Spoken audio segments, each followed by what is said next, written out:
All right, guys, we are live. It's episode 264 of the Shooter's Mindset. Thank you guys for tuning in tonight. Co-host joining me, Jennifer Seymour. What's going on, Jen? Hey, everybody. Greg Cannon's in the house. What's up, Greg? Hey, everyone. Guest and star of the hour, Mike Lee from Defiance Machine. What's going on, Mike? Not much. How you guys doing? Doing all right. It's hard to mess up that name, man. I knew it. I love shows where I can just go in, Mike Lee, George Gardner. We're good. There's no thinking about it, and we can just, move on from there. And the show usually goes smooth after that. Perfect. Usually. So George apparently is supposedly going to join us sometime in the middle of the show. I guess he got backed up doing something, but hopefully he gets a chance, the time to come in here. And we'll be speaking with George when he gets in here, right? Show sponsors, the folks over at GSL Technologies, gsltechnologies.com. If you're looking for any suppressor, whatever, if you call it silencer, suppressor, whatever it is, they have what you need over there. Check them out. Multi-cal cans, pistol, your big bore stuff. They got it. Check out gsltechnologies.com. All right.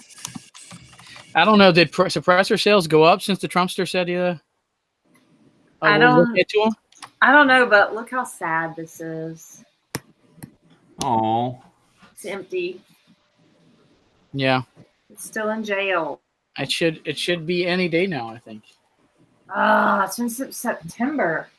Yeah, it should be coming. It should be, I would say, a month, or say give it September. That'll probably come back. But yeah, so I don't know. We'll talk. We got to hit up the folks over at GSL Technologies. Our view are watching and own kind of a suppressor company or involved with one. I wonder if you did see a spike after him just saying that in an interview. I bet there has been in some way, shape, or form. What else? Who else we have? The folks over at Gear Nation USA, local apparel company. You can find them at theshootersmindset.com. Also, they'll be over, hopefully, at Pembroke Gun Range over in Hollandale, Florida. So if you stop by the gun shop, you can see his stuff.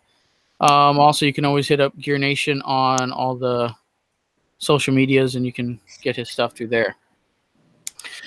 If you want to get a question in live here throughout the show, top right-hand corner of the YouTube screen, you should join the conversation, get a question here, and we'll get it out to Mike live throughout the show. Also, if you prefer Facebook, I think Greg had a post over there on the Shooter's Mindset over on Facebook, and you can use the comment section below that post and get that in there. All right, Mike, for those who are unfamiliar with you, tell us a little bit more about yourself and kind of how you got started in precision rifle shooting and how you got started with Defiance. Okay.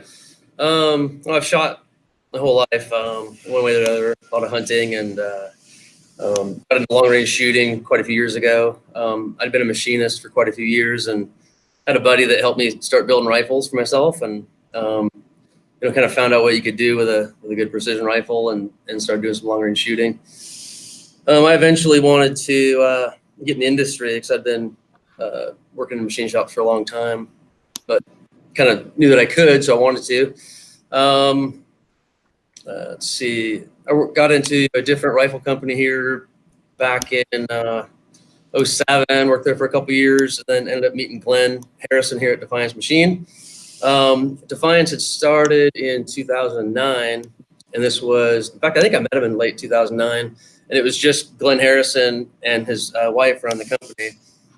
Glenn designs the actions, programs them. He was running the machines, doing assembly, everything back then. Needed someone to run CNC machines and help assemble and all that. So he hired me in 2010 and did everything. We grew pretty fast from then. So we ended up getting pretty big, and I was kind of a shop supervisor at times and ended up doing sales for about 6 years. And that's actually like talking to people like George Gardner is, they're like, you got to come to these shoots, and I wasn't doing any kind of competition at all. I just like to go out and shoot. And so I ended up doing that. In fact, the first match I ever competed in was the Gap Grind in 2014. Obviously as an amateur, I'd never shot any kind of match prior to that. So it was kind of wild. There was a lot of people to, be around and whatnot, but so did that. I just thought of something else today. I think the year before that, I went to go kind of watch a match to see what it was about, and it was the Sniper's Hide Cup in Douglas, Wyoming, and and George shot that and took first place, actually. So, but that's kind of how I got started in that stuff. And then, most recently, I've moved out of the sales department, and I'm managing the production in the shop. And it's only been 2 or 3 months, but it's been kind of fun and challenging. And moved my office out here into the inspection department. I can see the whole shop right now. So that's my life. Yeah. There we go.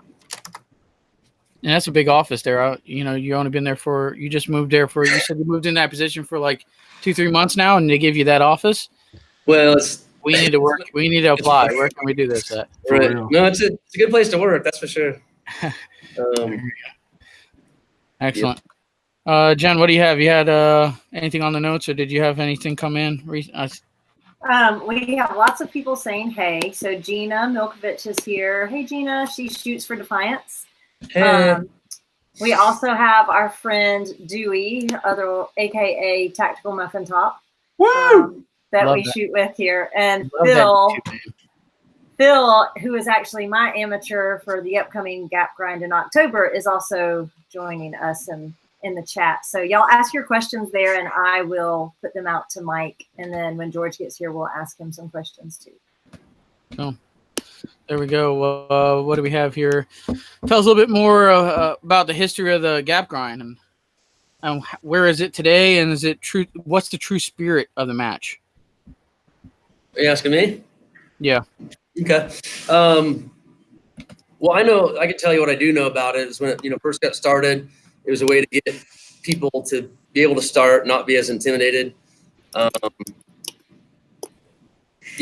Pairing up an amateur with a pro, and that's what I did. And it was great.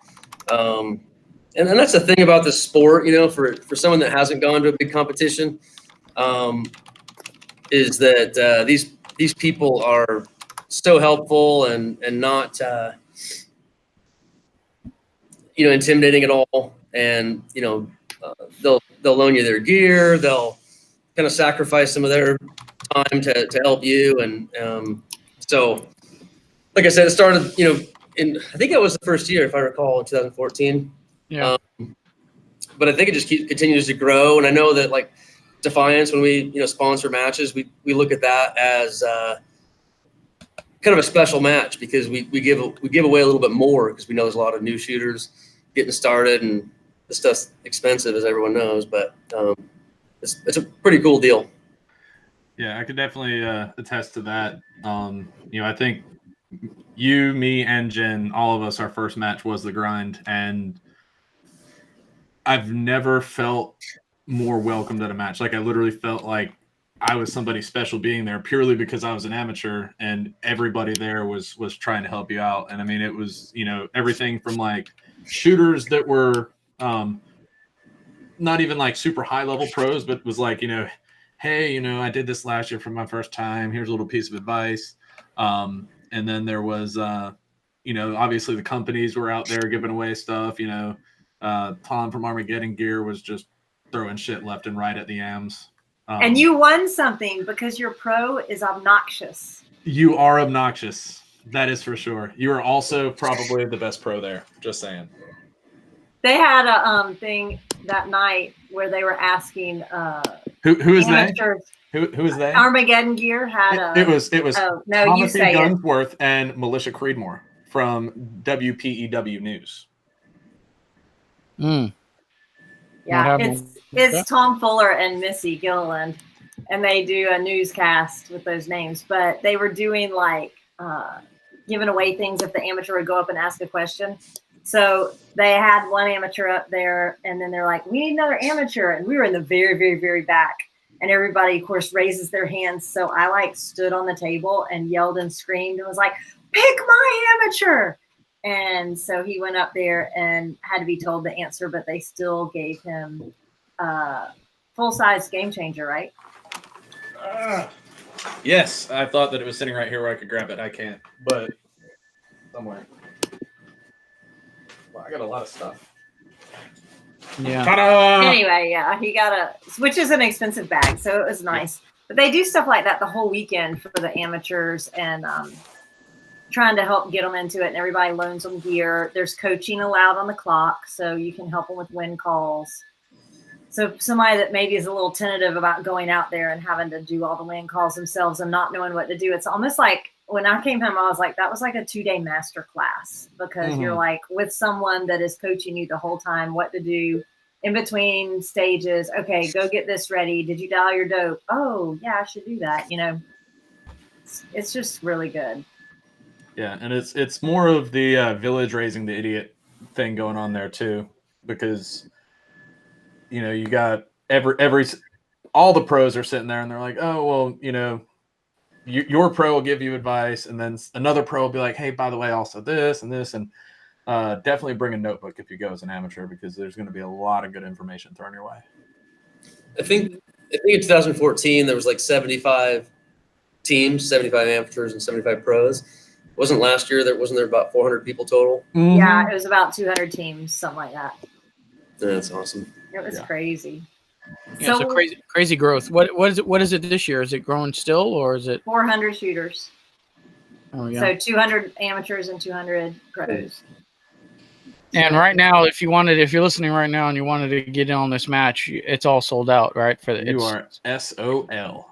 I think the other day they had 11 pro slots left, but all the amateur slots were full, but they are doing a wait list. So things happen and people end up having a drop. So right. You know, if you're interested, you can get on the wait list and see what happens. So yeah. So like those pro slots who haven't been filled, sometimes they're just pairing random people with pro amateur, and then they show up at the match and then, hey, how you doing? Let's shoot. Yes. Yep. It is a lot of the teams are just randomly picked, and you know ahead of time. So some of them will reach out to each other, but some don't. Mike Ryan Hayes says to tell you, what's up? What's up, Brian? Yeah, I did not know my pro until, in fact, I think it was the day of the match. It seemed like he was late showing up, just because he had driven or whatever. And but that's pro-ish stuff, man. Show up late, probably loaded the ammo that morning. Definitely. In the car. Yeah. While driving. We had a question here from Phil. Targets over 750 yards. What is the typical size to expect? It varies.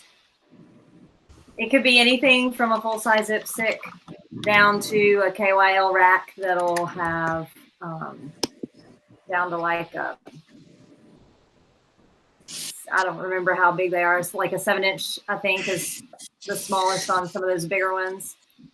But yeah, it could vary. The amateur targets usually are a little bit more generous. Sometimes they'll have more than one target out there, and the amateur gets the bigger one. So that helps a little bit. Yes, it does. Yeah. If George gets in here in a little while, we'll ask him about target sizes and things like that. Mike, in the meantime, while we're waiting on George, can you tell us the history of Defiance and how they got their start and got as involved and as big as they are today? Yeah, absolutely. So our founder's Glenn Harrison, and he founded Nasika Bay Precision, which is really started as a bench rest rifle action company in Poulsbo, Washington, about 27 years ago, I think. And he was a bench rest competitor at the time, and got into that. So, but I think by the time Nasika was done being, before Glenn was no longer involved, I think they're making hunting actions and varmint actions and probably stuff for folks like George Gardner as well. Then he ended up merging with Dakota Arms in Sturgis, South Dakota, and I won't get into that too much, but it's kind of just business dealings didn't go well, and the guy running that company just didn't work out so well. So Glenn ended up moving out to Montana and starting over. And like I said, that was about 10 years ago. I started Defiance, and like I said, 9 years ago we had one CNC machine, and I was one employee. And now we have over 30 employees, and pretty close to 30 CNC machines, I think, 20 some anyways. Nice. Yeah. How many actions do y'all make in a month? 500, 600.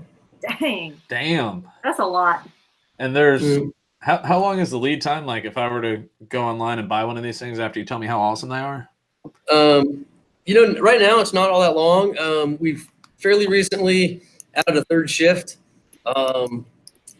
Because most of last year, most of 2018, we were quoting like 8 months, and just couldn't quite get caught up. But we got the right employees in, and we're able to grow and have 3 shifts. So now we're really down to about 1 or 2 months. There's even some stuff that's you'd be inside of a month probably. But yeah, there's that. So then as far as how we grew, I just think that, Glenn's a real interesting guy, has done a lot of things on his own, so to speak, and done things his own way, which is usually different than everyone else. But it's usually for the better, like how we approach manufacturing, and he still wants to make every single action, even if someone's asked him to make it as lightweight as possible for like a sheep hunting application. He still designs it to be as accurate as possible. He thinks like a bench rest shooter in that way.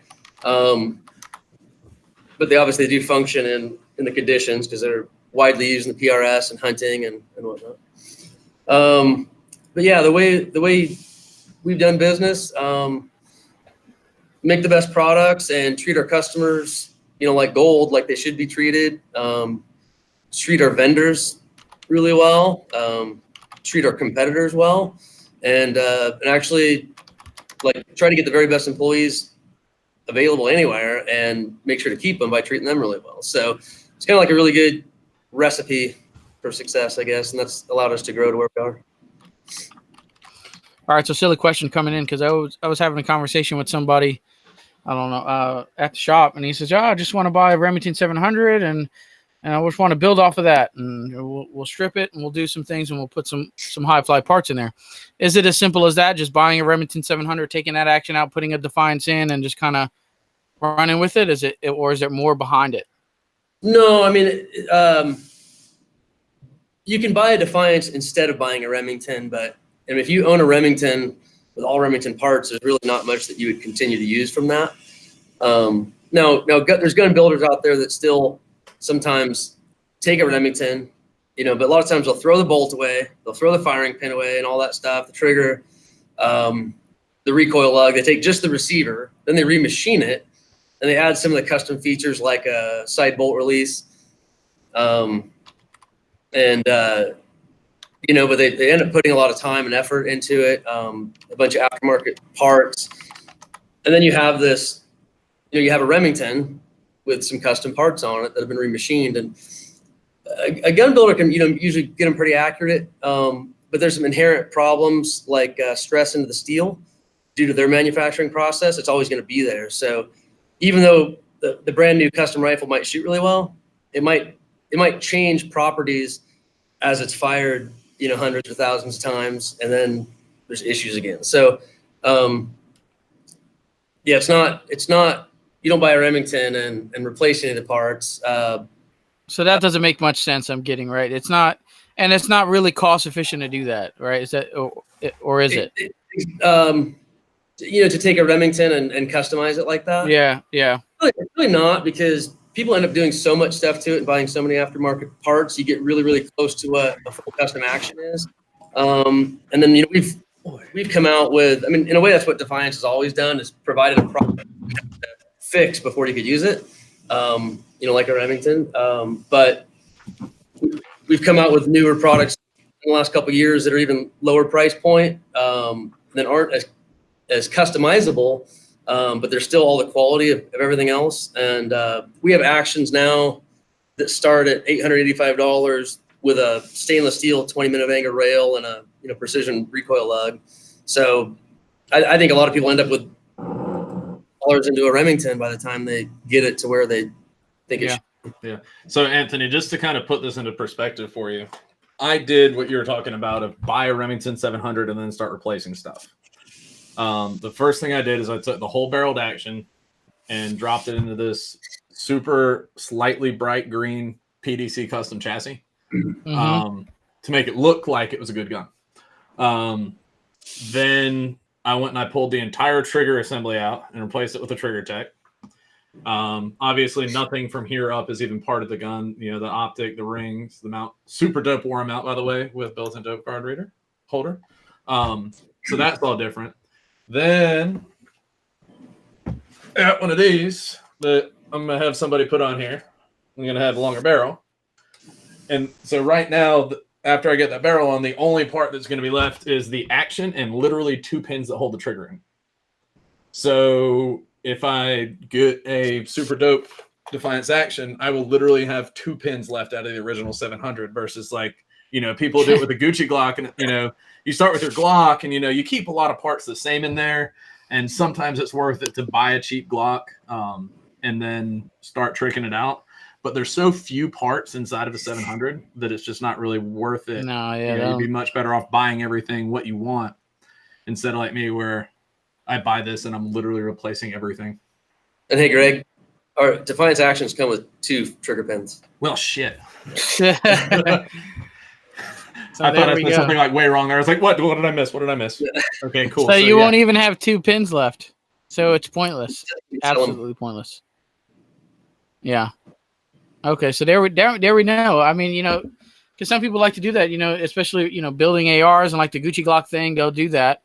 Buy a cheap gun, and then some people don't want to fork up the dough for something, you know, like that up front, so they'll start building it slowly and make the gun what they want.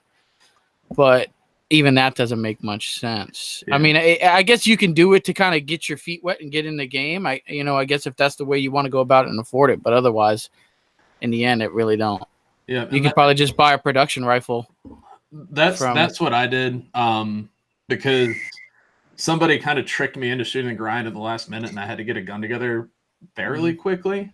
And, you know, if I was planning on this, it's something I would have like budgeted out a year before and, you know, put a little bit away here and there. And then, you know, went and bought, you know, an awesome $2,000, $3,000, $4,000 rifle. But I had to do it kind of quick. And I knew I didn't really have the skills to need a $5,000 rifle at that time. So I kind of went this route just this way I could shoot that match. I have a question that Dewey asked. And I kind of answered it for him, but I think it'd be something good to ask Mike and to kind of share with the crowd, because I know we shared this with our amateur group for the Gap grind, so we're going to have a lot of new shooters watching this. And the question he asked me is, how does everyone make 700 actions? Does Remington not have a patent on that? So Mike, can you kind of explain like what a 700 pattern action actually is? Well, the receiver diameter, you know, is similar, and some of our actions that we make, you know, the hole spacings fit in the same stock, and they take like Remington style triggers and stuff. But there's so many things that are different when it comes to the design, though. Actually, in the manufacturing, So like all the inner functioning parts of it are, well, obviously better and different than the 700, but it just kind of fits all of the external parts that would go on a Remington 700 just to the standard. Yeah, some things do. You know, I mean, we can make a receiver that takes like a Remington scope mount, but we try to avoid it because it's not the smartest way to manufacture an action. Mm-hmm. The machine steal away from the action, you know, to have a scope mount fit. But yeah, I guess that's.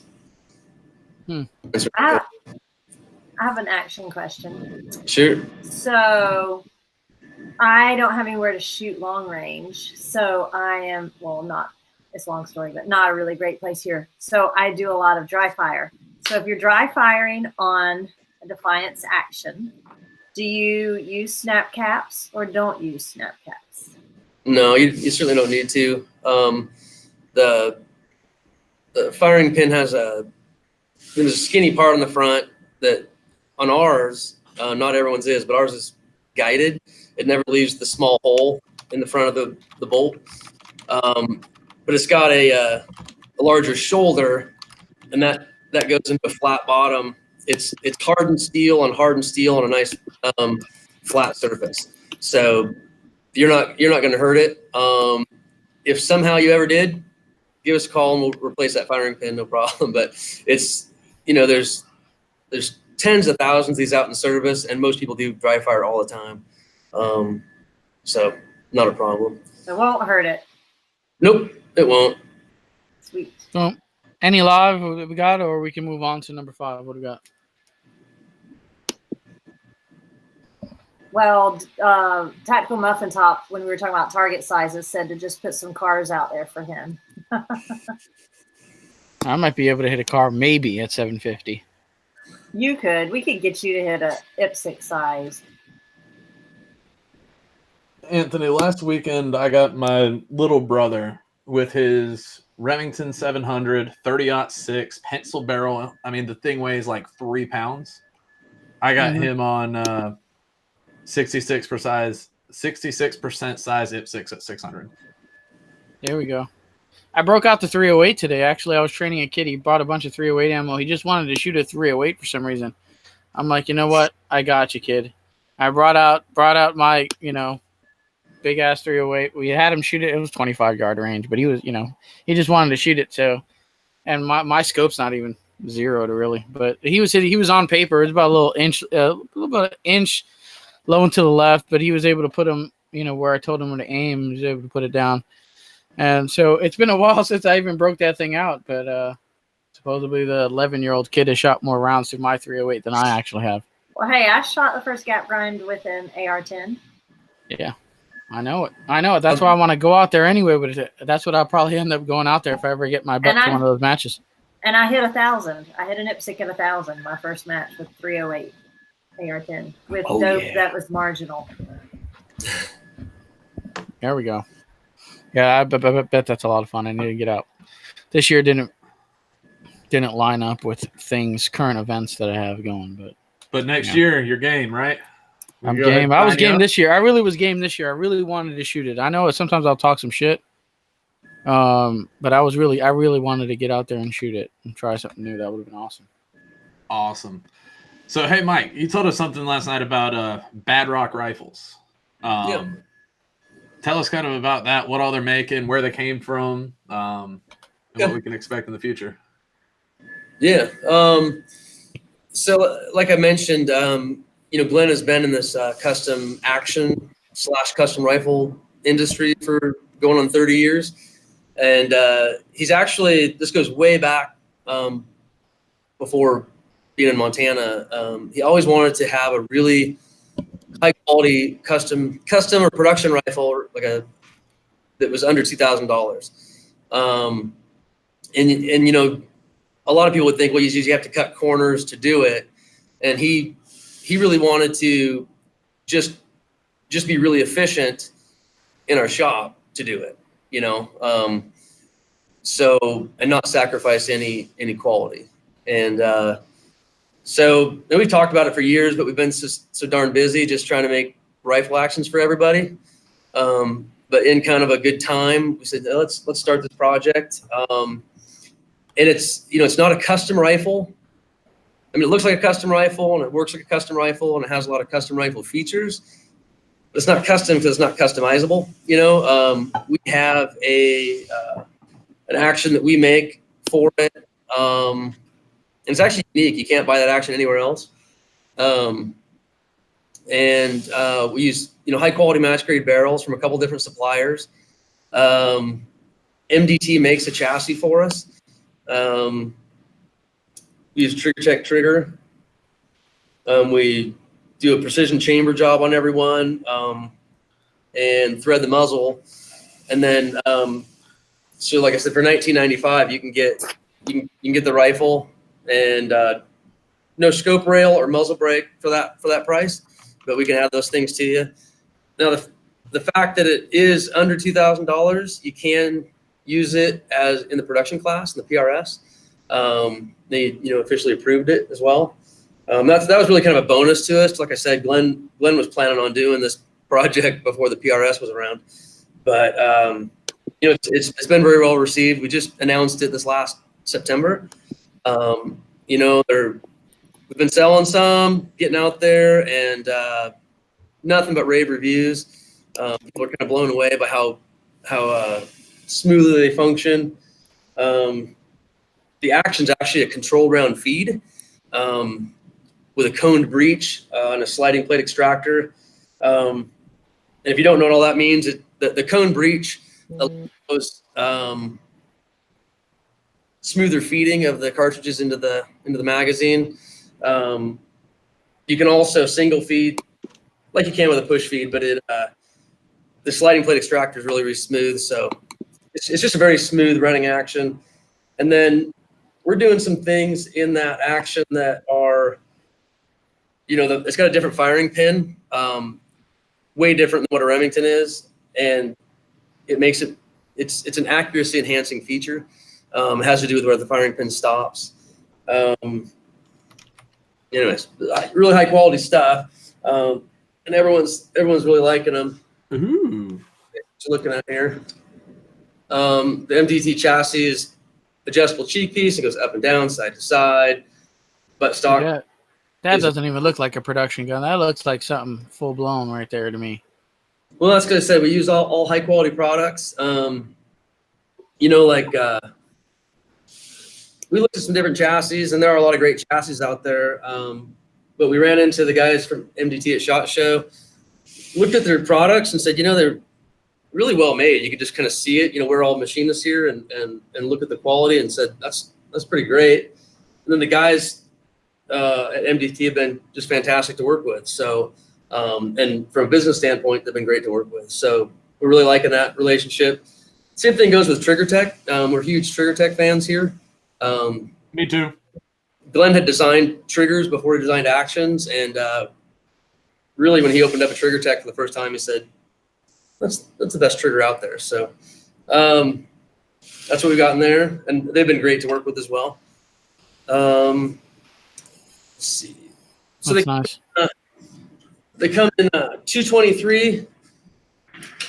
Let's see if I can say this right. 223, 6mm Creedmoor, 6.5 Creedmoor.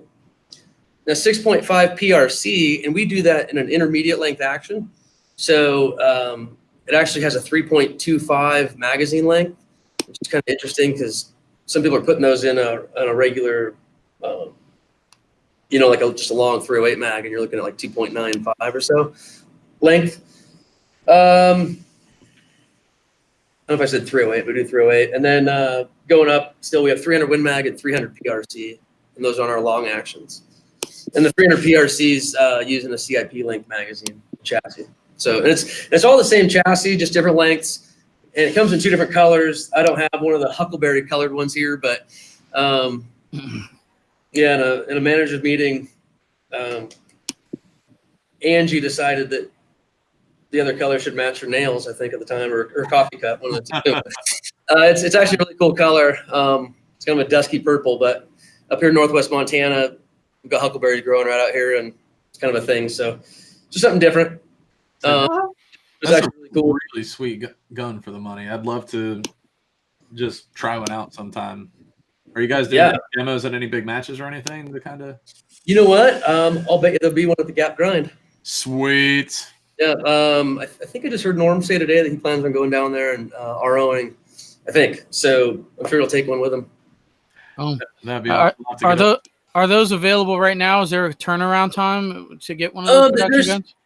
It depends on sometimes the caliber. We've been shipping them for all year, and but yes, you know, sometimes we're 2 months out for a certain caliber, 3 months. We're the 6.5 C and 300 PRC were the newest additions. We've been kind of waiting to get our preferred reamers, you know, so we've made a couple prototypes, but we've been waiting to get the reamers chamber reamers that we like to use. So that's been kind of a little bit of a backup, but yeah, usually right now there's probably some in stock, and everything else is probably within 2 months.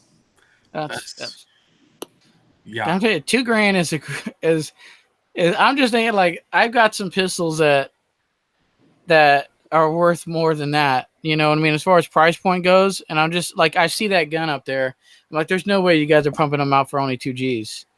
And that seems to be the case. I mean, that looks like a full-blown custom gun. At least, I mean, I don't know what. I mean, I've seen a few. It's not like I really know, but it really looks good. And for $2,000, I mean, you know, why not? You know. And that's what we're saying before, Anthony. If you buy all the right parts from the get-go, it's a lot cheaper. Yeah, it makes it to me. I was just trying to kind of. I was talking to that dude about a Remington, and he said, "Oh no, that's not the wrong. You know, I don't want that one. I want this one because I want to build on it." I'm like, well, hold on. Does that even make any sense to do? And if you're pumping out guns like that for you know, that $2,000 price point, I mean, I don't think it makes much sense. I mean, I'm sure Greg can attest how much money you end up with in a Remington, in a chassis, in a trigger, replacement barrel, replacement bolt. If you did that in your Remington, you're up there. You're up there already. It'd be hard pressed to do it for $2,000. And I figured you're $600-700 in just to get a Remington.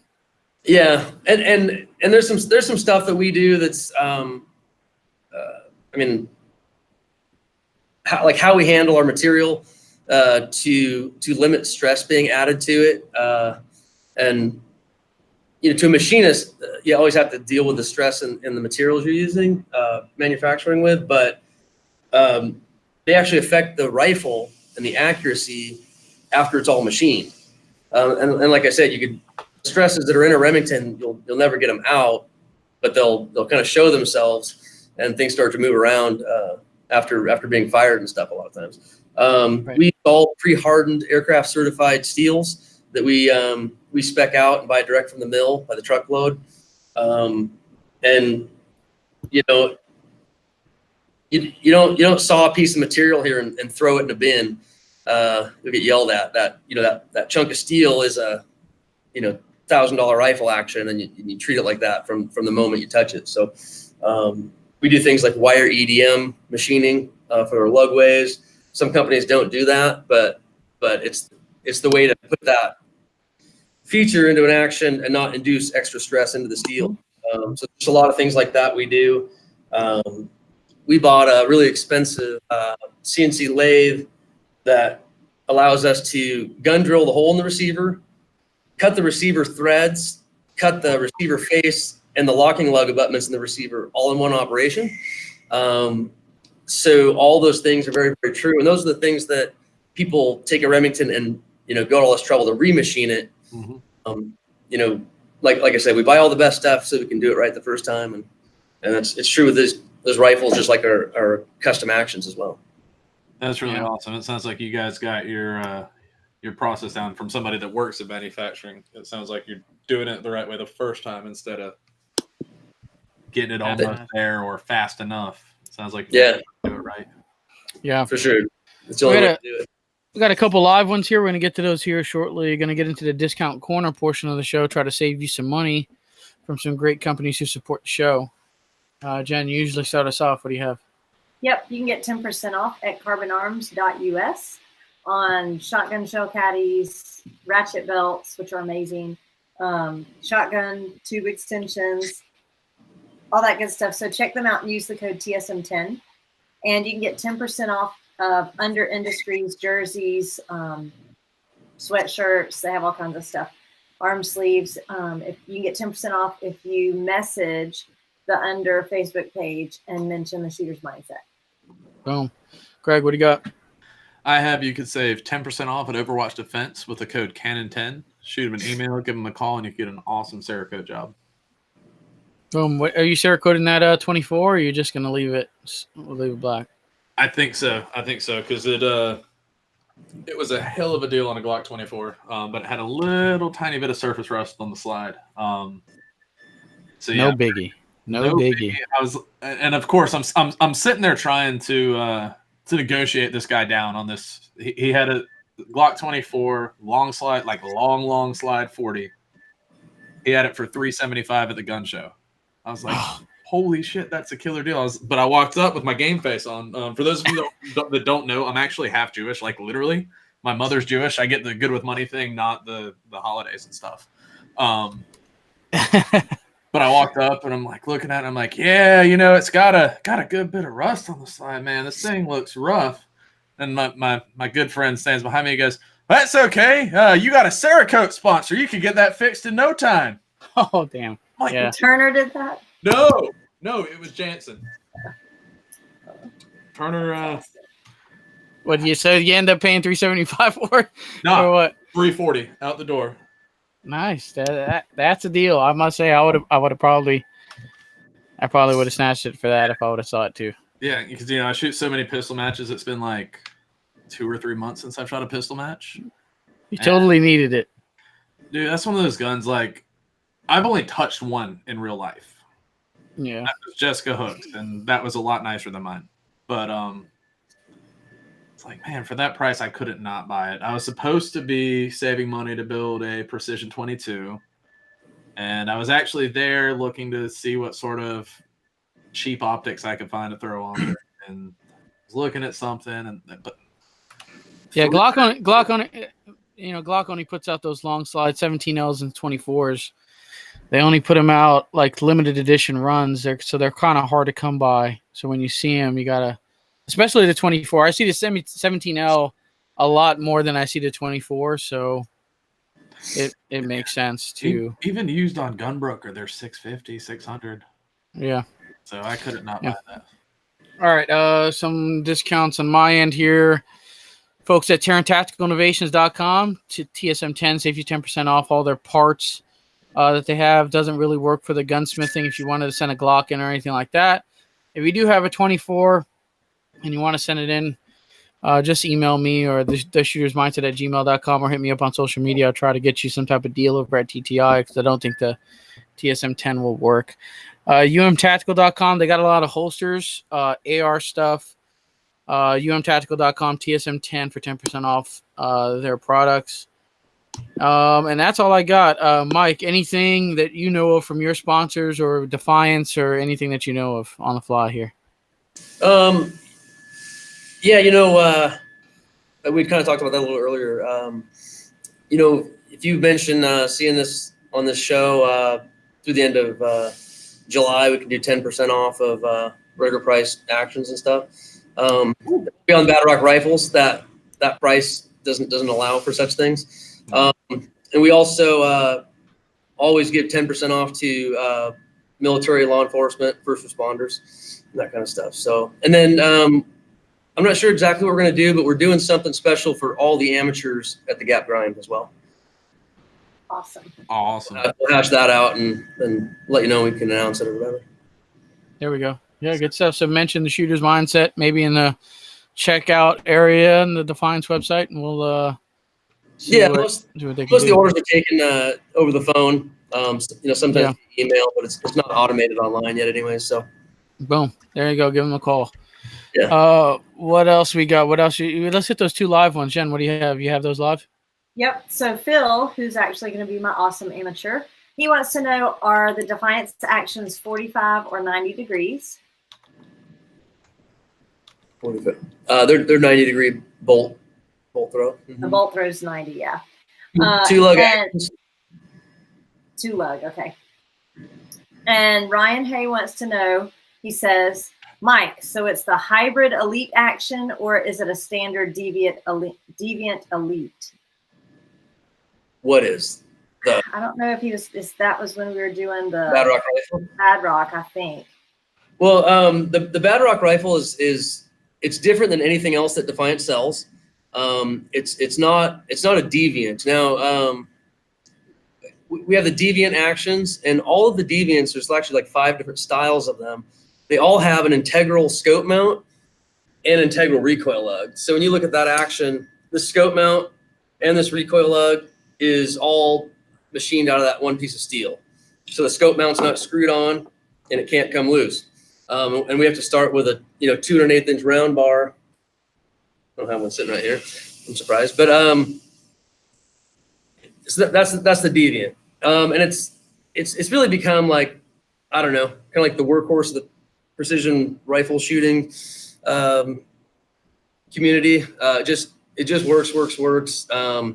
It's basically what the Templar, GA Precision Templar V2 is. is deviant action. The Badrock rifle, is not a deviant. The scope mount is not integral, nor is the recoil lug. I mean, that adds cost to manufacturing. It's a larger piece of material and more machining to get, to the finished product. So in order to keep that down, but we machine the scope mounts here, to our design on our CNC equipment.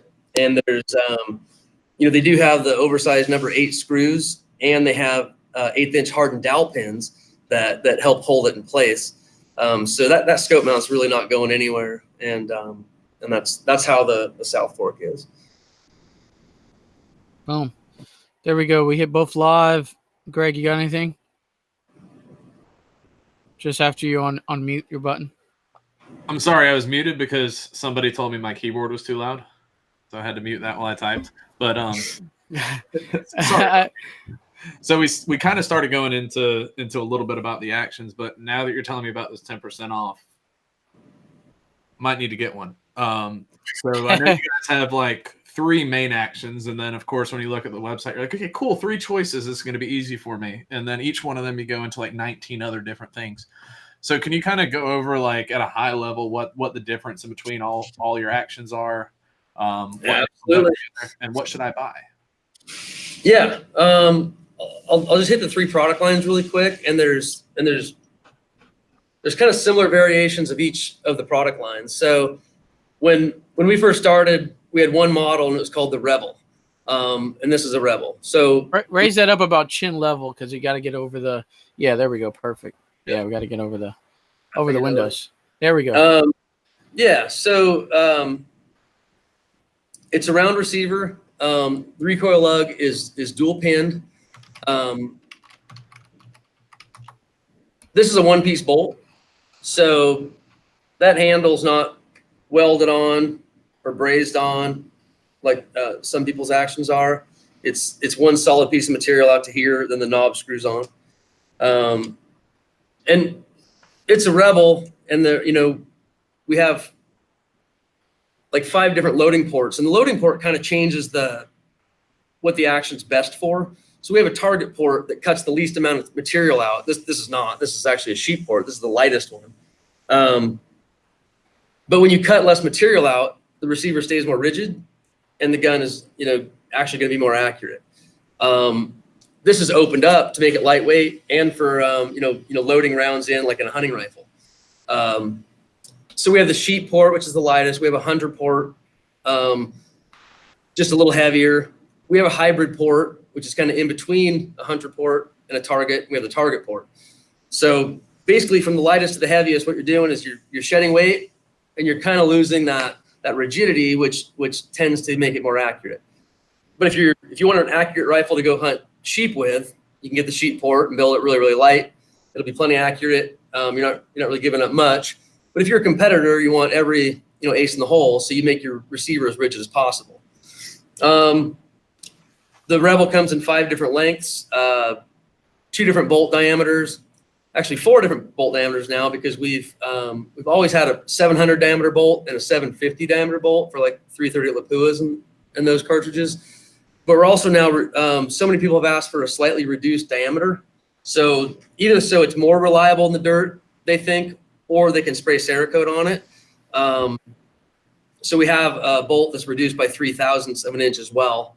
But our bolts also actually have 2 different diameters down the length of the bolt. So from here to here and here to here is fairly tight fitting, like 1 to 2,000 clearance in the receiver while it's in battery. But as you pull it back and it slides through the middle section, that's relieved by 0.003 of an inch as well. So when you cycle it in a dusty condition, like in a PRS match or hunting or in a duty situation, it operates very smoothly. I've competed in the PRS with mine, and mine's not a reduced diameter, and I've never had any issues. I'll wipe the bolt off on my T-shirt every few stages or once a day or something, and it works just fine, basically. But that's the Rebel. Rebels, the scope mount is optional, and it's always going to be a separate piece. They come with a recoil lug, and then for $50 extra, we do make one that has an integral recoil lug where the scope mount is still separate. And then we were asked a lot, back it must have been 7 or 8 years ago, to start making actions with a integral scope mount and recoil lug, and that's where the Deviant came from. This is a Deviant Tactical, and we call it a Deviant Tactical because, once again, it has a smaller loading port. This isn't really made for a hunting rifle. A lot of people make hunting rifles on it, but it has that smaller ejection port. It's not quite as conducive to loading from the top like this, but you actually can. They all have an integral scope mount and recoil lug. On the Deviant Tacticals, the scope rail is available in 0, 10, 20, and 30 minute of angle. And they come in our short, our medium, our XM length, our long, and they also come in that 750 bolt diameter for 338 Lapuas. And by the way, everything we make in right and left hand, and also everything we make, except for the tenacity, because that's not customizable. So the Deviants, Rebels, you can get a right bolt and left eject, or a left bolt, right eject. There's no upcharge on any of that stuff. These actions, you really get to, I didn't mention that on the Rebel, but it's true on the Rebel too. You get to choose one of, 5 or 6 different knobs, 2 different handles. This particular one's designed to fit right into a Remington inlet, should you have one. There's different bolt shroud shapes, that's just cosmetic, or maybe for lightweight. There's different fluting options, different bolt noses, and you get to choose all that stuff when you order the action. So you are kind of customizing your action from our list of options, and those are all listed on the website. You can get these in a single shot. We have magazine cuts for standard mags, extended mags, hinge floor plates, so on and so on. And then in the Deviant line, kind of like the Rebel, where we have some lighter weight versions and some heavier weight versions, it's the same thing. The Deviant Tacticals are heaviest. This one happens to be the GA Hunter, and actually George Gardner had asked for this style. He wanted a couple slots in the back, 4 slots in the front, nothing in between. And those are also integral, and they're 20 minute of angle on the hunting actions. They're all 20 minute of angle. And this has become probably our most popular hunting action now, and it really, I totally agree with that. It's just a fantastic action. By the way, and this is a Deviant Hunter. This is similar. We came out with this before George asked for that one, and it has a bar of steel going in between, and the idea there was to leave some rigidity. It only has 1 slot in the rear, but it still has 4 in the front. This, by the way, is our standard finish. When we machine it and then assemble it, it looks like this. And it really is quite impressive. I mean, it's just, we buy expensive machines, expensive tooling, and we'll scrap out a part if the surface finish is not up to snuff. We want it to be really smooth, and also when people spend the money on our product, we want them to be happy with it, when they open the box. So these parts with the subpar surface finish that you scrap out. Nope, you're not getting that. No, we limit that as much as possible, but they never leave. They don't go to employees. They don't go to customers we know and think they're okay with it. They go out the door perfect, or they don't go out the door. So, gotcha. If you put them out the door, you could just always engrave someone else's name on it besides Defiance, and nobody would know, right? No, yeah, we were talking about that. Like, so nothing. There's no blemish sale at Defiance. There's nothing like that. So if it's not right, the littlest thing is not right, it's not for sale. It just doesn't go out. And there's perfect or nothing. Perfect or nothing. There's a couple. There's a few other companies who do that, but a lot of people will throw out some blemish products out there and just sell it at a discounted rate, and you kind of get when you open the box yourself, you get a surprise. Like, okay, where's the blemish at? Sometimes you might not be able to pick it out, and sometimes you can. It's always fun. Like all my 3-gun stuff, like anything that I can find on the blem sale, because you build a 3-gun rifle and you shoot it, and then you take it and you chuck it into a trash can and pull out your pistol or something. So they're like, oh, this one's a blem. I'm like, ooh, hook me up. I'm gonna blem it myself on day one. The other thing about Defiance, it's probably kind of surprising to a lot of people, is our guarantee. Basically, doesn't matter how long you've had it, maybe what you've done to it to mess it up, and that happens more often than you would think. We warranty that product forever. We've replaced quite a few because people did dumb things and they're hand loading or whatever, and they've damaged their actions or they did an overpressure incident, and then we look into it. We usually end up replacing them. It sounds like a challenge to me because I can break things. Let me tell you, you might hurt yourself trying. No, she can break some shit. I've broken a trigger pin in my Glock. What else did I break in that thing? I don't know. Like you can't break anything in Glock supposedly, but yeah, Jennifer I can. Yeah, as your engineer friend, I attest to the fact that if you want to do some destructive testing, send it to Jennifer. She will tell you how it broke. Yeah, we've had actions come back that people literally blew up because, they really, really did something dumb in reloading. And we've had a few of those come back, and it's scary, but nobody's ever been, seriously injured. We've had letters written to us and said, hey, thanks for what you did, because they felt that the Defiance action saved their life. On the product line, on a slightly different note, so I went over the Rebel and the Deviant, and that was kind of chronologically how this came about. And then fairly recently, in the last couple of years, we came out with the Tenacity. That's how you say that word. Yeah. all of our other stuff is completely customizable. Like I said, you choose the flutes, you choose the handle, you choose the knob, different minutes of angle in your scope mount, and so on. And that, we're good at doing that. We have a fairly automated system for doing that in house, which is great. But it's not the most efficient way to make stuff. You can make actions in batches. You can't make those custom ones in batches because they're all different. So we came out with Tenacity. It is a round receiver again, like the Rebel. Dual pin recoil lug. Scope mount is screwed on with the number 8 screws. And actually, these bolts are being made on a new machine, and they're different, and they do look a little different than these bolts. A little bit different geometry there. Mm-hmm. But still super strong. It's one piece out to about here, then this is threaded on. Sorry, one piece out to about here, and this is threaded on. And actually, the bolts and receivers are made, even though this is our least expensive action, these parts are made on our most expensive machine, because that kind of technology allows us to do things more efficiently and more accurately. So it's really some of the best actions we've ever made. And we're making more and more parts on those machines as well. And the South Fork actions and bolts are made on that machine as well. But what's really interesting about this is, a Deviant Tactical for a 308 would cost you $1,330. This has everything that has, except for the parts being integral and for the customization features, and it's $885. That comes with a stainless steel 20-minute of angle rail, hardened stainless recoil lug, precision ground. Actually, we have another option too. If you wanted to build a hunting rifle on it, and this is it's kind of a hybrid style port.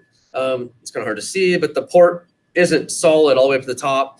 It allows feeding like that. If you want to build a hunting rifle, we can supply Tally lightweight mounts on here that are pinned on. They custom make them for us for the same price as well. So you can make a nice little lightweight hunting rifle with that action. But the short action length is $885 on that. And I just did the math with the awesome discount that you offered our viewers. It's under $800 for a custom action if you get it this month. And we don't normally discount those unless people are buying quantities of them, actually. But I'll extend that here for your viewers and for a month or so. Call up. Or something. I'm sure he's gonna have like 400 orders tomorrow. You need to go sell that 24 and buy a good action. That's a good. All right, so Glock 24. I'll give you 300 flat, sir, because now it's second hand to the second hand. You know what I mean? Like another. This gun's old. This is like 19th hand, but another guy Beautiful Glock 24. Oh, I already have Facebook messages dinging. Glock 24 for sale. Let's see. They go for $650. Okay, we're kidding. YouTube, don't shut us down. Yeah, no, I'm not selling firearms on here. No, not at all. I'll give you 300 flat. That is Greg Cannon on Facebook. Just saying. Nicely done. What do we got? Number 5. We got some gap grind talk, and then we'll kind of wrap this one up. I guess George didn't make it in. So yeah, yep. So number 5, and yeah, I guess George isn't going to make it. So last year, Jen started the Gap Grind Amateur Help Group on Facebook, because when she shot the match, she showed up with absolutely no clue what to do. And the goal. Well, I didn't know what to ask even. Like, I had people that would help me, but I didn't know enough about long range to even ask the question. And so it got me thinking that maybe if there was a group and people would ask their dumb questions in there, because that's what I felt like I had dumb questions or didn't even know what to ask, that then other people would see it and be able to learn from it, because there's so much to learn in PRS. There's just a ton. I can't even go into it. So I just thought it would be helpful to have a group where people could ask their questions and have pros in there that then could, answer questions, give tips. And if I ever get through this trauma certification I have this week that going on, I'm going to start doing some posts in there for the amateurs, asking some pros maybe to give some tips or things like that for them. But I didn't even know what I was bringing or what I needed. So when you're first like thinking about this and you Google PRS, there's a lot of questions that even me being, the biggest newbie in this ever wouldn't think to ask. I was talking to another one of the guys that shoots for Overwatch Defense earlier today, and some of the questions he was asking, it's just, it's not that he had no idea what a PRS match actually was. And so this is a group that's designed to kind of help amateurs understand exactly what to expect. It's one of those things, we have a very, welcoming attitude. There is absolutely no question that's too dumb to ask. And if somebody acts like somebody's dumb, I will boot you. And she's mean. You don't want to piss her off. Just saying, guys. Ooh. I want it to be a good place for people to ask questions. Be rude. Go ahead. You won't be in the booking one. One of those admins of the group. Oh, man. Quick to boot. Banhammer. No, I haven't had to ban anybody yet. Everybody has been very nice and helpful to the amateurs. So. Yes, they have. Even P. Winky. Even P. Winky. We haven't heard from him this year yet. We need to have a P. Winky post. So anyway, kind of where I was going with this, the 3 of us started out as amateurs at the Gap Grind. And I know that we got a bunch of our people watching tonight. So I just kind of wanted to go over what the kind of bare minimum that you need for that match is, or stuff that you need to find somebody to borrow from. And obviously, you're going to need a rifle. That helps a lot. We know in here that you're going to need a scope. Obviously, it's going to work much better if your scope is in mils, because that's the language that people speak. That's like driving if you show up with an MOA scope, you better know that scope good, because if not, it's going to be kind of like driving a car with a mile per hour speedometer in England, and the signs don't say miles per hour. Right. What else do you guys got? I'll let you guys kind of. What, a rear bag, or is that not needed? You do need a rear bag. As far as other support bags, I mean, it's good to have them, but if you're brand new, I would not bring a ton of bags, because everybody in the stages are going to be like, here, borrow this bag, borrow that bag, and then you can see which ones you like. Mm-hmm. I mean, or you might just win a bag at the match, then you don't have to pack it. Just saying, that was true. A great strategy. But like, you'll find what you like. Different people like different things, and Armageddon Gear is a great company. They are a great company. They make great things. I had a Game Changer. To me, it's a little bit heavy. I like the fortune cookie from Weebad a little bit better. It settles better for me. It's a personal preference, though. And so that's a perfect kind of lesson for our newer shooters, because Jennifer was my pro last year, and she told me, she goes, you need a mini fortune cookie for your front bag. This is what you need for the front of your gun. Mm-hmm. And I did it, and it worked well. And then my awesome pro won me this full-size, heavy-ass game changer bag. And for me, this is the best front bag ever. I have not put another bag under the front of my rifle since I won this. And the match itself, it's a great place for, you're going to be going up to a stage and people are going to be like, yo, dude, listen, the mini fortune cookie is what you need to run on the stage. No, man, you need to run the game changer, heavy game changer. Here, use mine. No, use mine. And this stuff is expensive. I mean, I'm holding $175 in my hands right now, ish, maybe more.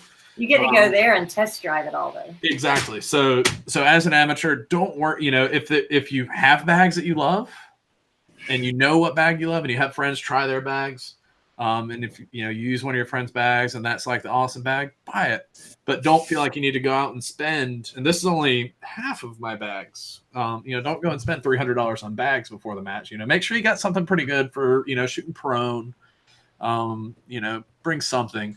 But don't feel like you need to have everything before the match. So don't get a pillowcase, cut it in half, and fill it with sand and bring it. Give it a good knot on the end. Front bag. Good idea.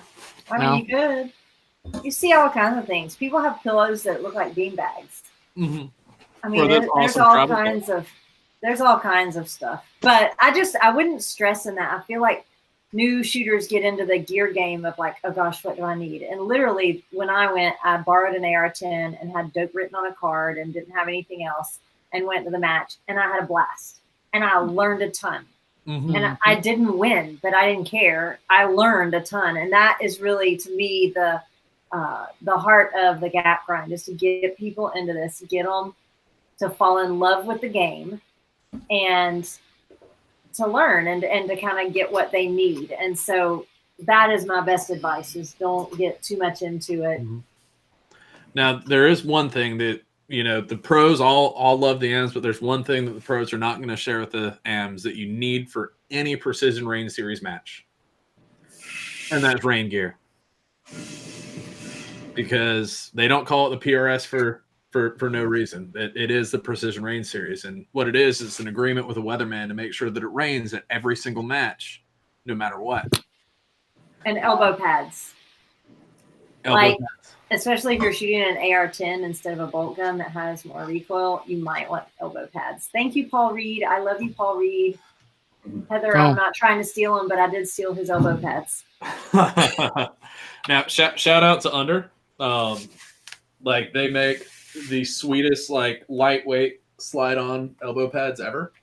And you can get whatever you want on them. Like, I got, the shooter's mindset and other assorted cool stuff on mine. You just get that? It's new?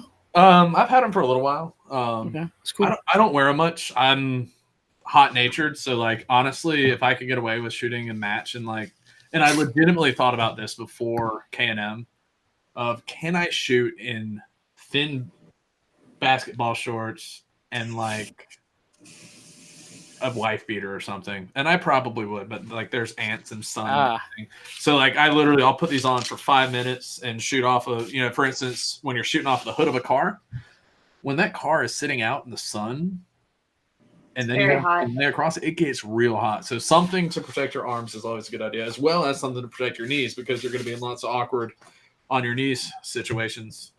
And rocks. Rocks and ants and all that fun stuff. So, awesome. Gear, my take on that is absolutely keep it simple. I think that something like a game changer or a fortune cookie, a bipod, like a Harris bipod, and probably like a pump pillow or large pillow, whatever you want to call it. It almost doesn't matter, but practice with it a bit. And then along those lines, I think you said a rifle, bring a rifle, and it doesn't matter what rifle you bring, but take the time to make sure that it's shooting as consistently as it can. And if you're shooting factory ammo, maybe try some different factory ammos. If it's, make sure that your scope's repeating and that kind of stuff, and then learn your dope. Cause that stuff's going to get in the way a lot more than, gear, not having certain pieces of gear, or whatever is not knowing, what to do, where to adjust your scope for a yardage or if your gun's having flyers for some reason, maybe it shoots small groups sometimes and it throws some. I mean, you'll miss a lot of targets because of that. But a consistent one MOA gun will probably get a lot of hits. So I would say put that time and effort into making sure your gear is as good as it can be. So. Boom, there we go. What else we have here, and then we can kind of lead to any live questions. It's a good time to get them in now because we're about to wrap this one up here soon. Any upcoming matches, goals, or events for you, Mike? Anything kind of coming up other than that gap grind match that we've been talking about? Not a whole lot this year. Kind of taking some time off, spending more time with the family, and work and some other hobbies like hunting and stuff. I got some hunts coming up this year. That's important to me. But no, that's pretty much it. Boom. Anything live that we can hit here last minute? Anything, Greg, John? Matt Sprouse had one good question. He asked, do you see a lot of AMs come back and shoot as pros? And I think, yes, you do. Sam Phelps even answered and said that he shot as an AM last year, and this year, or he said one of these years I'll be back as a pro. I did my first year as an amateur, came back the second year as a pro, kind of kicking and screaming. Wasn't real sure I was ready to do it, but did it, and it turned out to be a great thing. So if you are worried about, I'm not ready to be a pro, it's not, I almost wish we had a different word than pro, because I felt like I wasn't a pro either. I think you used the term pro-ish.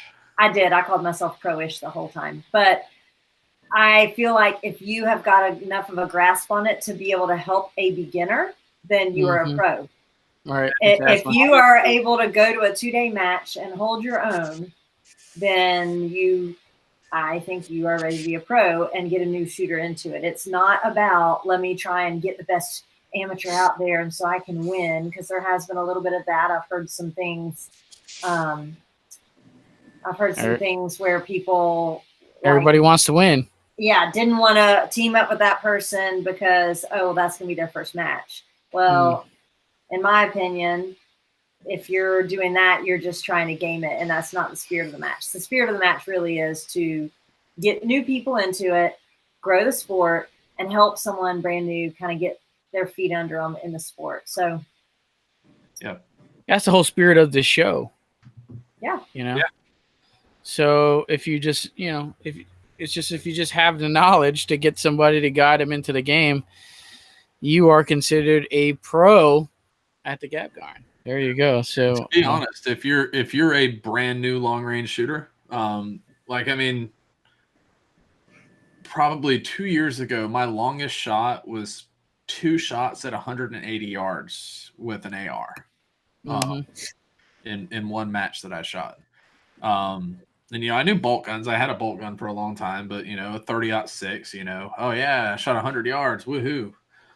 So I had no clue what I was doing, but having Jen as a pro who had also just gotten into it. We're not going to talk about how new to bolt gun she was when she got hers. She was able to explain stuff in a lot more of an elementary level for me. Instead of being like, your MOA mills, hash marks, blah, blah, blah, blah, blah, and, just speaking all those technical terms, she knew what it was like to learn it and was able to teach me in a way that was easy to understand. Right. So that, in my opinion, those new pros could be some of the best pros because they remember those little things that kind of taught them the best when they first started out. Yeah, that's a good way to put it. Yeah, the newish pros are probably the best pros that you can kind of team up with in those matches versus some dude who's probably, one of the top 5 guys or, win almost every match that he goes to type of dude. Mm-hmm. And some of those dudes, and we talk to a lot of those folks on the show. Some of those people can, they can put on that performance, but when they try to tell somebody else how to kind of get to that level or just show somebody new, not everybody's a good teacher, or not everybody can share their knowledge, in a way that's understandable for a new person to get into it. So sometimes those people just, you never know what you're going to get with somebody at that level. Not saying that you can't learn a ton from those guys. I'm sure you can, but I think I agree with Greg on that. Newish, pro-ish is probably a good way to really just wet your feet in the game. And then you can kind of get with those guys almost on a local level. Just somebody who's ripping up these local matches and are always in the top 3 on a local level. You can really learn that kind of skill from those guys. And then the national guys you'll eventually run into as you kind of take the game on. Yeah, I agree with that for sure. And not only that, but there's some people out there that could shoot lights out and can't teach worth a shit. I mean, I've taken instruction from some super top level shooters, one in particular, and just their ability to convey their knowledge was zero. Yeah. And I'm pretty sure Jen knows exactly what I'm talking about on that one. Yeah. And I will say, like, Carbon Arms called me and asked when I was shooting a lot of 3-gun, asked me to do a video on trigger control. And I started laughing and I was like, Mark, you realize that I suck at trigger control? Like, that's the one thing I still on a pistol and like I'm fighting it, because that's probably one of the hardest things is to keep my grip undisturbed and pull that trigger without pulling it and anticipating the shot and all that. He said, yeah, but because you are still struggling with it, you know how to explain it. You know what it is. You know what needs to be done. It's just getting your, muscle memory to do it. He said, so you'll be able to explain it well. And I was like, okay. So I did do it, and I got a lot of positive feedback from it. Was it Jennifer Seymour on YouTube, right? Or no, is it Glitter Britches 3-gun? Glitter Britches 3-gun on YouTube. If you haven't subscribed, go do that. All right, I'm just saying. All right. Anything else? I think we're good to wrap up, right? What do we got? Any wrap up? Good. Yep. No lie on me. I got one last thing.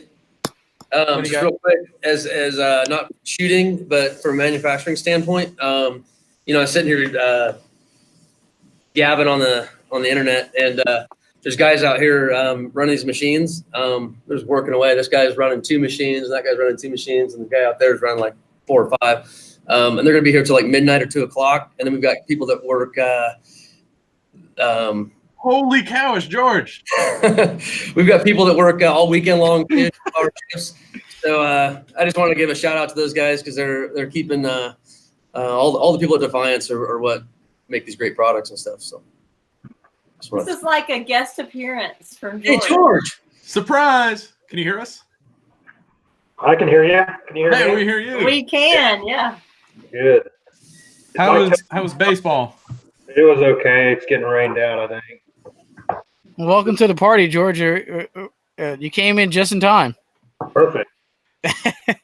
Oh man, I don't know. I don't know how to go about. I don't know. We want to get George. We got to get George on to maybe do a whole nother show by himself here, because I think we can. I mean, we easily talk to Mike here for an hour and 20 minutes, a little bit more than that. So imagine if we would have had George in at the same time as Mike. We'd have been going 2.5 hours and still have plenty of stuff to talk about. Did Mike tell you about the famous gun that we built together called the Bushwhacker? The Bushwhacker. No, but I feel like we should hear this story. As do I. I'm not telling it. I feel like Mike is a little hesitant about this story, so George, definitely tell this story. An inside joke. Yeah. It was a limited edition, 1 of 20. Yeah. What's it about? So did you guys talk about the grind at all, or? Yeah, we did.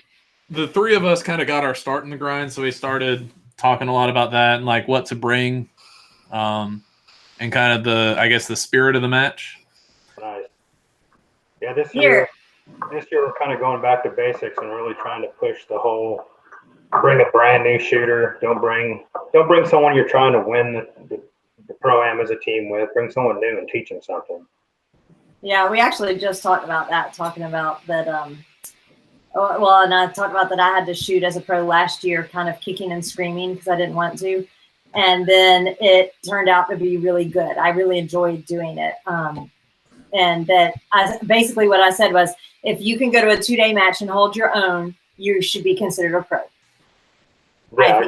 I think you should. I mean, and holding your own to me is if you are, 50% or above, like y'all have said, if you're able to do that on your own in a 2-day match, then I feel like you at least have enough base knowledge to get a brand new shooter in and teach them. I think what scares some people is maybe they've only been to a couple matches and yet they feel comfortable on their own. They still don't feel comfortable teaching or showing somebody something, which I get it. I mean, that would be tough for somebody who just started, but I guess the key is to get new people in the sport. You got to keep it to the whole ideal of bring someone new or bring someone that's never competed before. Maybe it shoots a local club match and doesn't do very well, and let them have their shot at a big match, because there's so many people that literally say all the time, "Oh, I want to go shoot a match because I've never shot one before." Well, this is that match you can feel comfortable shooting because there's too many people there to help you. I agree. I did have a couple questions, hold on, that are kind of quick that my amateur has that I thought you'd be best to answer. So they wanted to know the anticipated round count. Yeah, it'll definitely be probably, I'd have to guess 220, 225. There'll be 24 to 26 stages. I know that. Wow. Oh, wow. Okay. That's a lot. Well, I mean, that's what we did last year, and it's the only way to get that many shooters through is to have that many stages to go through. So there's not 20-man squad. So. And on top of that, we got train up day on Friday. So however much, you have a whole day on the range. Well, not a whole day, but you have several hours on the range Friday to kind of practice and get squared up. So bring at least 50 rounds for that. But I normally bring 100 and shoot half of it. But it's always good to have extra ammo. Yeah. The guys get on that mover and wear out whatever they brought real fast. Well, that was one of his questions was, are there movers? Oh, yeah, for sure. So y'all have movers at 150, 300, and 500. Correct. Do you know if anybody's planning on proposing on the movers this year? I don't think so. I think that was a one-time deal. So, holy crap. So I shot a local carbine match. What day is today? Today's Tuesday. On Sunday. And it was my second proposal at a match in the last year. Really? Nice. It's like this is deja vu. It's crazy. He also wanted to know what the target distances will be like. What's the farthest that you'll have out there? So the farthest the range has is 1,200, and in the past, Shannon's normally put a pretty big target, over 2 minutes for the amateur, and then a minute and a half, 2 minutes for the pro. I'm sure he'll stick with something like that. Not a 10-inch square at 1,200, like at the. Not the K&M 1 minute minus like they did at this last one. But that was more of a a bonus. Remember the old Carlos Hascock shot they used to do at 1,000, where you shot at like a 4-inch circle or something, and if you got in the middle, you won something. That's kind of what I equated that thing to. Yeah. We also had one question. Let me see, real quick for you. What's the speed on the movers from Matt? Well, there's 3. They vary, and so there's 2 movers at 500, so there's technically 4 movers, and one of the movers at 500 moves about half a mile an hour faster than the other one, so they pass each other. In the past, the closest one going fast was about 2 mils to the center, 1.5 to the leading edge. The 300 is normally the one that's more like a typical mover, which is like 1.2 to the leading edge, and that 500, it depends on what target you're on. But they're all on a rheostat, so Shannon can change that at any time too. So yeah, he likes to do that. So somebody wanted to know how much longer do we have to wait for the 6 GT? Well, the test brass is out, and 2 versions have been tested, and we've settled on the one that we like the best. August is still the proposed shipment to everyone carrying it in, the customers that already have it on pre-order. Heck, there's probably, I know 30 or 40 people that have already built guns. So, I mean, I know that a lot of people are anticipating getting it in August. So for those that don't know, this is a round that George has kind of created. Yeah, the 6 Gay Tiger. The Gay Tiger. I think that's actually going to stick, and I really wish I knew. Yeah, there's no way that's not going to stick. I mean, I'm pretty sure Kevin Ditto came up with that, but he's not taking credit for it. Probably. So what are the advantages of the 6 Gay Tiger over other 6 calibers? So it's like everyone likes the Dasher because of its accuracy, but they hate it because it feeds like shit. So it has all the advantages the Dasher has as far as accuracy and a small charge of target to get really low SDs without even trying. But it feeds really well because it's 200 thousandths longer. It's got a longer neck, so you can play around with seating. It works a heck of a lot better with the heavy bullets like the 110 and the 115. And you don't have to fire for them. You can buy brass. So sweet. It's got quite a few advantages. Really no disadvantages that I can think of over the Dasher. I mean, there really isn't, other than there's lots of load data and a million sets of dies for Dasher because it's been around since like 80s, early 80s anyway. Yeah, that sounds like a winning combination. Hey, so random question. The big thing, besides for the gay tiger on the internet right now, is the new Hornady A-tips. So what are y'all's opinions on those as projectiles versus everything else out there? So there was like what people don't understand, and I'm not sure how much this is supposed to say, so hopefully I don't piss anyone off, that they were just looking at always creating something better. And they came out with the ELDMs, 2 or 3 years ago, and they're great bullets, but once they got Doppler radar and they could track bullet flight out to as far as it fell off the screen, they would see inconsistencies in BCs, mainly past 1,000 yards, and that has to do with a number of things, but one of the things that corrected it was streamlining the design and then putting the tip on it. And the tip allows them to change the shape and the CG of that bullet, which is the center of gravity, really easy. So the tips had different shapes along the way. Mm-hmm. They basically picked the tip that gave that bullet the best sectional density and the best CG to fly straightest and go through transonic flight the best. And so they could watch it. It's like shooting it, and they could watch the whole bullet flight and see what it does when it goes transonic, and they messed with the tip until it became a perfect long-range bullet, and that's what they've done. I mean, that's, there was, I think we tested at least 3 different versions of the bullet until they finally found the D1 that flew the best. So there was a lot of work that went into it. I mean, we were, myself, Wade Stuville, Jonathan Berry,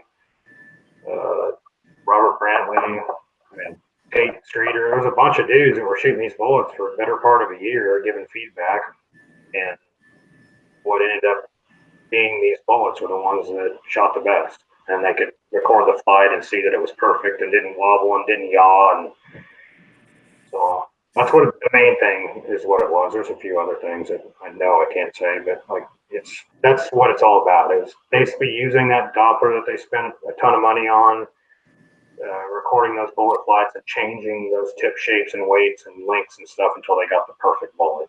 So that's awesome. And I know I've seen Robert talking a lot of good stuff about it. I mean, let's face it, he's pretty much the king of 2 miles. He is the king of 2 miles. I saw the ELR match with Robert actually this last week in at Spear Point, and he ended up second or third. So it wasn't a fluke, man. That dude's a real deal when he gets behind one of them ELR rigs. Yep, he's one of those. There's always people on the internet, and I read this on the internet, read that on the internet. He's one of those people that if you see him say something on the internet, it's true, especially when it comes to long range shooting. Well, for sure, at least he thinks it's true, because he's not one of those guys that BS's for sure. Yep. Is that the guy that randomly shows up to a match? I'm not really that good. I just randomly just show up and it shakes out the way it shakes out. That's kind of his. We're going to go back to WPEW News on this. There is an episode about the King of 2 Mile, and if you have not watched that, you should just watch it. And judging by George's smile, I think he's seen it before. Is that the one where he gives up his secret reloading techniques? Yeah. Yeah. That was a great one. Boom. What else? We got anything live for George, or any question that we wanted to hit since we got him here? So I know we've been talking a lot about the grind, and I know we're way over time. George, can you give us kind of like a real quick from what the gap grind started out as versus what it is today, and kind of how the spirit stayed the same and the format changed a little bit and the growth over the years? So the grind did not start as a team match. It actually started as a match that had a lot of movement. And when I mean a lot of movement, there was a one stage one year that we called the grinded out stage, I believe, had a 1/4 of a mile run in it with a bunch of pistol, and there was actually 3 different rifle stages involved, and pretty sure 2 or 3 people thought they were having heart attacks by the end of that. I probably would. If the guy behind you caught you, you ended up only getting the points that you got up to that. I mean, it was like almost like a tough man event for rifle shooting. A lot of people liked it. A lot of people hated it. I thought it was kind of cool, and that was kind of the whole emphasis on the match, that there was some type of grinder event in it. Well, after the second year we did this, I actually had this long conversation with Scott Parks of Vortex, which is ironic because now the Bushnell Gap Grind is a Bushnell event, but back then Scott was heavy in the sport. We sat down and talked, and he was just saying how it would be really cool if there was a pro-am event in PRS style shooting where we brought in a bunch of new shooters, and that's what sponsors would really like. Sponsors would love to see new shooters, because new shooters want equipment. They don't have their, like their mind already set on what they're going to use. So if you get a bunch of new shooters to an event, you bring sponsors in at a higher rate, because that's what sponsors are really wanting. They want to tap into new shooters. So I took heed of what Scott said and started looking at ways of doing it. And the following year, we did the first pro-am, what's now Altus, was K&M in Florida then. And we've kept it going. Shannon and myself always ran that match. So when he moved his facility to Tennessee, we just kept it with Shannon. So at any rate, that's how it started. Scott Parks gets a lot of credit. I mean, it was just like a sidebar conversation that me and Scott Parks had in a match that kind of sparked my interest in doing it. And I always, anytime anyone asks me that question, I always give Scott kudos, because literally, if we wouldn't have had that conversation, I doubt I'd have ever done it. So that's awesome. Yeah, I will say it's my favorite match ever. Yeah. Yep, same here. I mean, it's the only match that fills up 400 people in the matter of a week or two. Like last year, it was like a day or two. This year, I think it was a few days. Mainly, it's the only match that has 400 people that runs like it has like 18 people. Just so quick, so smooth. When you show it, when you throw in the Shannon K level of organization and management. I know there's some big things like happen this year. There's always new big things that are happening at the grind every year, but like Folds of Honors having a gigantic adult refreshment venue to basically let people know about Folds of Honor, and you can fill out forms to figure out what that's all about. But they got Anheuser-Busch showing up with a gigantic amount of refreshments for the match. I know 2, possibly 3 celebrity types that may have yet to match this year, and I can't really tell you who yet, but that'll be cool if that pans out. Yep, I'm aware of one of them that would be pretty cool. I know Brian Sykes invited Gwyneth Paltrow. I don't know if she's going to show up or not. That's hilarious. She seriously did too, and she kind of answered, sort of, but. Oh, that's hysterical. That's awesome. Yes. It's good. You got a response. That's Only Brian. Mm-hmm. Hey, he's like the only person at the K&M match that smelled better than me and Ray and Gina, because we Febrezed, but he had like cologne on. I was like, I think you smell better than us. No homo, but he smelled pretty damn good. I actually think Brian's shooting with the Gardner, so that'll be kind of neat to have a Medal of Honor recipient there. Mm-hmm. Yeah. Awesome. I think we're kind of good to wrap this one up here. Yeah, I would love to get George back on for a full show for sure, but we'll see how schedules pan out and shows come up in the future. Well, next week, most of my team will be here. I'm not sure where we're going to be and what state I'll be in to talk. So yeah, we'll figure it out. I mean, we usually book about a month out, so we'll see. So I guess we're good to wrap this one up. Greg, we'll start off with you. Shout outs. What do you got? I have Shooters and Sharpshooters of Augusta. That's where I shot my carbine match this weekend that did include a live proposal at the end of the last stage. Overwatch Defense for a super sweet Cerakote job. Totally sending that 24 over to them sometime soon to get rid of my little rust issues. We have PDC Custom if you want something obnoxious in lime green, or they actually have grown-up colors as well. But yeah, there's no better choice than lime green. And NDZ Performance, who I'm going to be reaching out to see how many parts I can get for my new 24 and what we could build that into. Boom, there we go, Jen. What do you got? McMillan stocks. Love my beautiful McMillan back there. Night Force Optics for great glass. Warren scope mounts. Love their scope mount and their bipod. Actually, I'm running both. Lansing Tactical for like the AR-10 that I shot in the Gap Ride the first year. And I mean, I hit 1,000 yards with it with marginal dope written down on a card. So, you know, they have awesome guns. So if you want a gas gun, hit up Lansing Tactical. Under Industries for your jerseys and sweatshirts.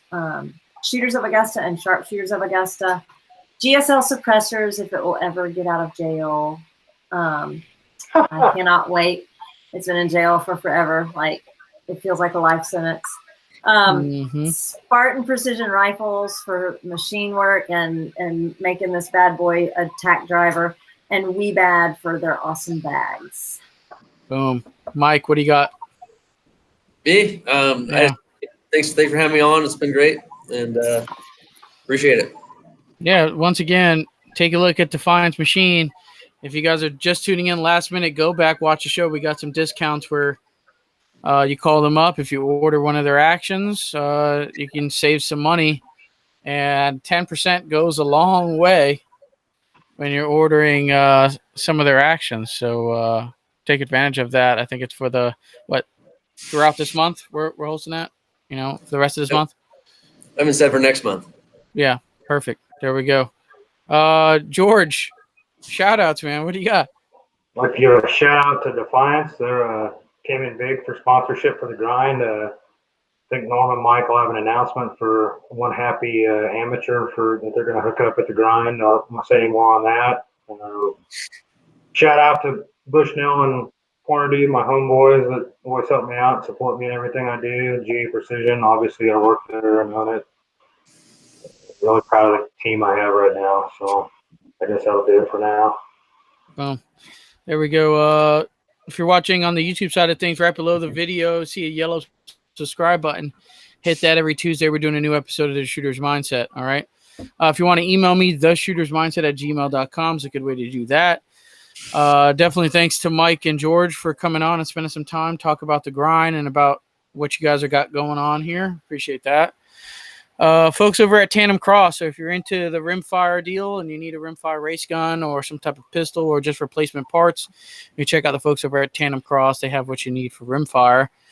Rise Armament, like Jen said, Lansing Tactical, they also, if you want, check out Rise Armament. They also do a 6.5 gas gun, 308 gas gun. If you're into that and you want to play that game, you can check out their stuff. And Taran Tactical, always. And that'll do it for episode 264 of The Shooter's Mindset. Thank you guys for tuning in tonight. We'll see you on the next one.